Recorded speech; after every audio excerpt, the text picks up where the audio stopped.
listening. Let's talk about that for a minute because the way I think of activism for me it looks very differently. It's not necessarily just protesting on the front lines. I think that's great. But what about being an activist in the way in which you have decided to be one? What inspired you? What did it look like? You said you raised money for Black Lives Matter. What did you do? Hmm. Walk us through everything that you did and how you find yourself in this moment. So for me, it was 3 years ago. I had like a string of festivals, and I decided that I was going to wear T-shirts with a message on them because I figured, what better, what better time to use a platform than in front of a bunch of people. So one of the T-shirts I wore was, "If you want to change the system, speak up. White silence is pro-racism, the whole thing." And it didn't really it kind of got swept under the rug back then. But when all this stuff started. Parts of that beautiful black city where there are so many wonderful black leaders, home of so much great music and things that speak to our culture right now. And we are really, really getting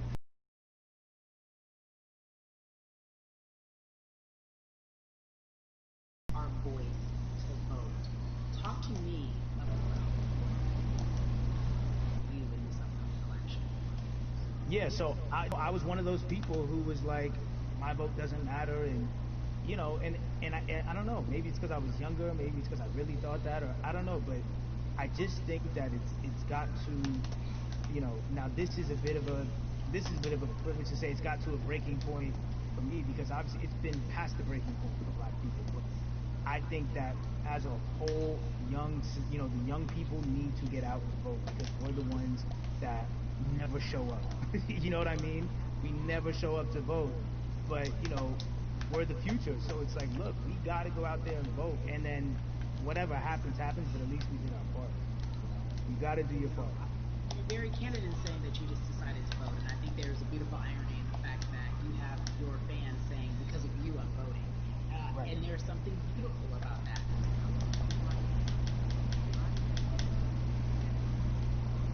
What hit your spirit to say, "Yes, this is the time to do it"? Honestly, because the I think that George uh, woke up a lot of people who, including myself, who I was vocal and outspoken about racism. I put it in my lyrics. I put it on T-shirts. I would talk about it in interviews. I was vocal about it. But that video, in that moment, I think me, along with a lot of other people, just kind of was like, all right, like, words are simply not enough anymore. Whether it's raising money, whether it's voting, or all the above, like, we got to do something, and I'm ashamed that it took that for me to be like, I need to raise money and I need to vote. It's a shame, and I guess it snapped a bunch of people out of it. And even if you were vocal and whatnot, it's time to actually put your money where your mouth is. It's time to go vote. It's time to just stop talking about it and be about it. And it's been time for that, but like I said, I'm ashamed that it took me this long to actually really, really be about it. But I'm here now. So, Russ, we all know that this is going to be your first time voting. Tell me what that Yeah. experience is going to be like for you in terms of what you're excited about. I think what it's gonna do for me. It's gonna let me know that I'm contributing to something bigger than myself, and I'm actually putting my money where my mouth is, and I'm being about it. Because for so long, and I know I'm not alone with this, standing on the outside and just screaming about this and that, and this should change. It's like, all right, but did you vote? you know. And so I know it's gonna feel good to know that I played a small role. And that's the problem. I think the mentality of like, my vote doesn't matter needs to be changed to, my vote, albeit small, does matter. It's a role I'm playing, and if I play my part, you play your part, and he and she plays their part, then we make a difference. But it'll feel. I have a feeling it's gonna feel very, very bigger than me. And I think when you realize that giving actually feels better than receiving, that's when you start wanting to do your part and contribute. So Voting is an easy way to give, you know. Yeah. To whom much is given, much is required, and you have been given a huge platform, and we are so grateful for you, Russ. Philanthropist, artist, community activist, first time voter. We appreciate you for doing Yes. this, okay? Thank you. I appreciate y'all.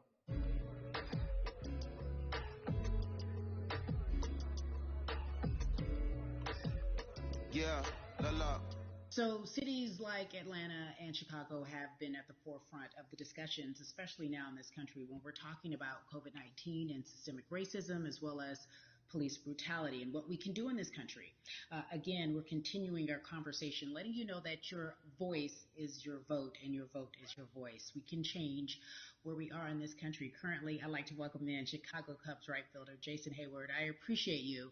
I brought in Atlanta and Chicago because I know you grew up in the metropolitan area of Atlanta, more specifically McDonough. Let's be technical, and and you have been very vocal throughout this entire time in terms of what our country's been experiencing. Let's look at the past month and a half, if you will.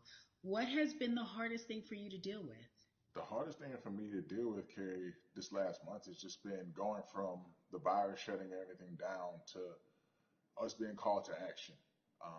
We've had multiple police brutality situations. We've had people protesting, wanting to get the message out. But I really realized that I need to be a part of the positive message and make sure that doesn't get lost in all the chaos going on for people to actually hear from a reasonable, respectable person who cares about everyone involved. A reasonable, respectable person who cares about everyone involved, which leads us to More Than a Vote. It is a beautiful collective of Black athletes and artists. You are a part of that. Talk to me about why that's important for you right now and this be a part of that collective. To me personally, it's important to be a part of that because I've somewhat used baseball and my craft as an excuse to not get more involved in voting. But I can't any longer use baseball and work as an excuse not to get educated and not also to show people like at any moment in time, any walk of life, we can make a difference. So tell me in your words, what does activism look like for you? In my words, it looks like LeBron James, the biggest athlete right now on the planet, speaking up and breaking the ice for everyone. But I think for the first time, people see and hear from us. So now we have white teammates, we have other people speaking up and realizing, okay, like this is how we go about doing this. And to me, right now, social media, athletes speaking up, entertainers speaking up, like we're trying to do with More Than a Vote. You said something I thought was so key because covering sports for so long, I know that it's tough for black players specifically in Major League Baseball to talk about how they feel. Adam Jones did it in a very eloquent way early on, but there are very few that are vocal. You said you all were afraid. Why use that word and why were you afraid? You was afraid because in 2019 there were 68 of us total, and there are 38 teams. There's 25-man roster on each team. There's a 40-man roster, which is on each team as well. And there aren't many of us. So we're outnumbered in that sense, but not always in a negative way when it comes to our teammates and our clubhouses. But to get to this point, you have to move a certain way. You got to be careful what you say. You can't ruffle feathers. You can't come off in any way. Much like other black entertainers, much like yourself, probably having to live through life every day. But to get to the highest level, you got to button up. You got to be seen and not heard. So baseball is, like I said, it was time for us to try and speak up and make a difference and show it's okay to do so because we can't be quiet any longer. That is a button up, be quiet, be seen but not heard. That is a an expression that a lot of black folks can relate to in whatever aspect of professionalism that they experience, especially if they don't work for themselves. They just feel that. That is also a socialization that we have as black folks, well, especially like you said, if you want to get to the higher level. And for so long, I felt it bubbling right underneath the surface that so many of us who were in whatever positions we were, who had platforms, were tired of pretending and looking the other way and spending so much time making others comfortable while we were uncomfortable. Do you feel that this is the type of movement that is sustainable, or is it just for a time? No, it takes everyone joining in on the conversation. And right now, I feel like more than ever, there is little things as possible to distract from bigger issues. And we saw on draft day, we saw our president, Theo Epstein, holding up the sign saying Black Lives Matter and wanting to Yeah, include the rest yeah. of MLB in that. But now we're having those conversations as well. So I definitely think this is sustainable, and it's not always just going to be the popular thing to do. This is something that people want to get right because they know we care. Jason, you said you think it's sustainable, that what you're seeing, especially with your colleagues in baseball, that this can be something where you're feeling more comfortable, feeling more safe to share how you feel about justice and police brutality. What are you doing right now in this moment with your platform to help change how we look at voting and how to educate the culture and the community about voting? Well, first, what I'm doing post is saying, hey, this is what they're standing for. They're speaking up for these things, and it's okay to want to play baseball. It's not lame. It's not something I have to be as afraid of as I was before. So I feel like that's my role in this. I have a younger brother as well. He's 24. He also plays baseball. So I've got to lead by example. I can't just always, come up with a good answer that sounds good on TV when I get asked a question on, what do we need to do to make changes. I'm joining up here to make sure that I take action and get educated myself. For one, so many people, I feel like in Atlanta, they're on the move. Or when you want to try to make a vote and try and cast your vote, you have to do it by mail. You have to sign up for the absentee ballot. Then you have to get another ballot in return. They have to send it back to you. Well, for me personally, they didn't send that back until it was too late, right? We didn't get it in the mail to the address that's an Atlanta address at my parents' house. We didn't get that in the mail until it was too late.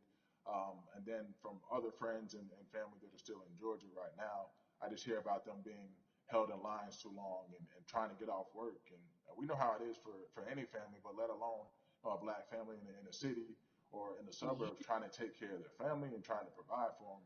You try to get off work, and then you're like, wait a minute. You start looking at the clock. It's like, oh, this is not going to happen today, right? And so I saw, Mayor Keisha Bottoms, reach out via social media to people and say, hey, I'm going to address these issues right now. I need y'all to stay in line to cast your votes. Keep hanging in there. So to me in Georgia, that's what that looks like. Well, it's interesting that you even bring that up because there have been all these images specifically from Georgia, because that's such a battleground, where you see people, especially came to the primaries, doing whatever it takes. And this is real life voter suppression that you're talking about. It's been happening for decades. It's not fake. What you're saying, these examples of sending you your ballot too late after the fact or shutting down the polls at 6 o'clock while people still are in line, that's a real life issue. There needs to be some type of change. And I think that what we're doing right now is fair. But the idea of voter suppression, do you think that that is well? I'm trying to make a video right now.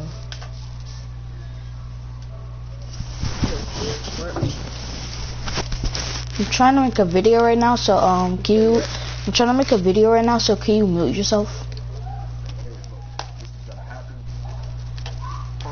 Wow. He knows, or it feels as if everyone I want to be in the video.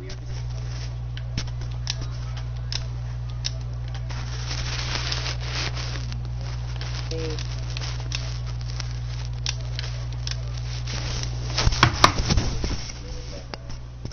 The biggest artists, the biggest icons, the biggest in art. But I'm also seeing people out there on the streets doing their part.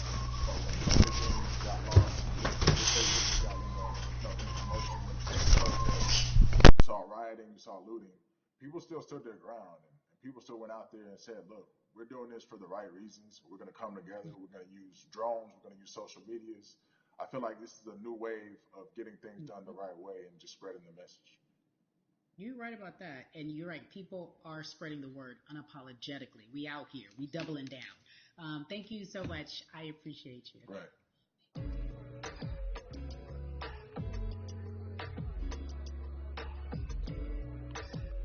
Yeah, la la. Hey, everybody. I am so excited to welcome a friend, a brother, family member, if you will, former colleague, NBA great, sports analyst, philanthropist. He does it all, and he's here to give us his time and his platform to talk about something that is so important, and that is voting. Everybody, welcome Jalen Rose to We the People. Talk to me about how important it is for the people who know you and love you and look up to you. Why is it so important that you use your platform to talk about voting? Initially, we have to get past the stigma of the mental systemic racism that comes with the presidential race, governors, mayors, senators, judges.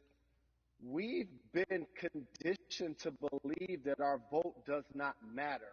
So usually when we looked up at all of those races and people that were running, not only did they not look like us, we didn't believe they were there to represent our best interests. So therefore, as a collective, we didn't mobilize until Barack Obama, and we felt a sense of hope that finally our country is going to do something that we felt would never happen in our lifetime. And I remember being at the inauguration in 2008. I made sure I was there. And we voted. In 2016, we didn't vote, Carrie. We didn't vote. And so many people try to make this political. This is not political. Me telling somebody to vote is like telling somebody to pay taxes. So that's one, getting over the stigma of nobody is going to represent our best interest. And then number two, the reality is that the person that gets the most votes doesn't necessarily win the presidency. That's uncomfortable right there, because that's actually what took place in 2016. The Electoral College chose the president. And if you put all of their pictures up, I'm pretty sure they look a lot more like each other than they look like you and I. How about that? And then the third thing, especially in urban environments, oh man, they create barriers for us, Carrie. It's like you got to jump over the fence, you got to run past the dog, you got to jump on the hood of the car. The lines is 5 hours long. You get up to the poll and they don't work. Elderly people working in the city, while they got the young people who understand technology working in the suburbs. Like, these are all systematic things that try to discourage us from voting. And then finally, we don't have a day off to vote. We need to work. So we don't get a day off. It's going to be a full day, and I got to work to pay my bills. So you know what I'm going to do? I'm going to mail in vote. And you know what you want people to realize? That counts too. So your vote will be counted if you're able to mail it in. So those are a few things that I hope that we can do and mobilize. And shout to LeBron and his team. Shout to you and everybody involved. We will make a difference. Well, let's talk about more than a vote. There is a black collective of athletes, of artists, coming together and saying voter suppression is a real deal, especially in the black community. When you just talked about, I got to work, so I can't go vote. And then when we do get in the booth, just in case we don't have to work, do we know who we're voting for? And the quote was, I wish America loved black people as much as it loves black culture. And this collective, by the way, represents in a lot of ways what's encouraging, but also sometimes disappointing about our role as black people in America. Because we were brought here as labor and to entertain. And we use those vehicles to get paid and move to the suburbs and be the idols of white kids.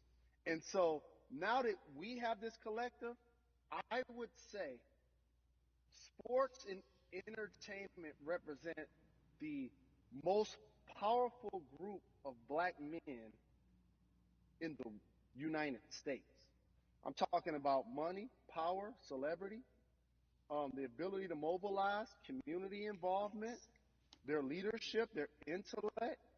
And so to have all of us pull it in the same direction at the same time for anything that we're passionate about is going to be a difference maker, but it's definitely going to be a difference maker in the 2020 vote, because we're going to make sure we inform everybody that they can let their voice be heard, and failure is not an option. Jalen, what does voter suppression look like to you? A perfect example took place recently, Carrie, in Kentucky. It was 6 p.m. at night, and so many people were standing in line enthusiastic to vote. And you know what they did? Locked the doors. And you know what the people did? They continued to bang on the doors, continued to bang on the windows. They continued to let it be known they were not going to leave the premises until they got a chance to vote. And you know what ended up happening? They opened those doors and allowed those people to vote. So do not be discouraged. These barriers show you that it matters, and we're here to help you break through them. The same thing with our platforms and voices, Kerry, because you know what's going to happen. At some point, Breonna Taylor is not going to be trending anymore. People are not going to be protesting anymore. But it's still up to us to keep making sure that our voice, and this is one way to do so. Right, and that is a form of being activated, being an activist. It doesn't have to be protesting. It doesn't have to look like what you think traditionally activism looks like. It's voting. It's that simple. We now have to understand, like, this is a critical mass moment for this movement to continue to hold up as much steam for as long as possible. And that's what this collection is going to hopefully allow for that situation to happen. Jalen, in today's age of technology, it should be easier to vote. No doubt. It's like we call these devices smartphones, but yet I can't vote from them. All of the things that we do in our lives are in our phones. All of these barriers are things that people will need to overcome in order to create a level of enthusiasm to vote. And again, this is not political. It's your right to do so. And there's so many times where you feel like somebody may have gotten done unjustly in your community. Pay attention to who the judges are, who's running for Senate, mayor, governor. Pay attention who's running for president. And let's make sure in 2020 we make a difference. Why is more than a vote so important and invaluable in our community right now? Well, because right now, I think we have an opportunity to let our voices be heard louder than ever. Anytime you see the mobilization of white kids holding Black Lives Matter signs, that means there's a breakthrough. Now, what happens with that breakthrough is the next step. You're going to look down in your email, Kerry. You're going to see all of these companies telling you how they're going to work on their diversity, how they're looking themselves in the mirror. They need to make change. Just like in sports, right? You look on the field and on the court, all those black players. The further you get up, it's like altitude or a ladder. It gets thinner and thinner. And so a lot of people talk about the system being broken. I hate to remind people that it's not broken. It was built this way. And one of our ways to help change the system is to vote. So that's why more than a vote is so very important, so we can make sure everybody participates and gives themselves an opportunity to let their voice be heard. I think it's interesting because you talked about black men being very powerful in the U.S. if they're athletes and entertainers, because for so long those have been the only avenues traditionally to create wealth. The NBA season comes back. What are your feelings on the season coming back in the midst of everything that is happening? I think you'll see players challenging the establishment more. You're going to see them saying, okay, if you have all of these marketing and promotional deals, how many of them are with minorities? How many people are you employing in NBA? What about certain teams? Who do you have as a minority owner? Or what about the candidates that you have for positions of power? NBA players have proven as blacks that they are now movers and shakers in the game. They're now the dog, not the tail. So if they decide not to play, some of the biggest social changes and conversations have taken place in sports that weren't during the game. Colin Kaepernick was before the game. The Ali Summit was a press conference. So they could mobilize if they chose to. But when and if you do play, challenge the league. Black Lives Matter on the jerseys. Continue to make sure that every time people, they're also seeing the movement happen. Jalen, I appreciate you because you are always entertaining and informative at once. I really, truly am looking forward to the NBA season. Thank you for working with More Than a Vote because your voice, your platform, all of it is needed, my friend. Be safe, okay? Yes, ma'am. I love and appreciate you. One call away always. Thank you. Love you, brother. Love you too. Every conversation that we had today, I hope was helpful for you. I am so grateful to everyone who came on with me to talk about what's going on in our culture and how we need to change. Huge shout out to Jalen Rose, Bun B, Jason Hayward, Yvonne Orgy, and Russ. Their words were inspiring, but also important and invaluable. I hope your phone is full with all the information that we've been able to place in front of you. Again, you need to check out these resources because they are so important because we want you to vote. That is your voice. Pay attention because this message, again, is invaluable. I'm Carrie Champion for We the People.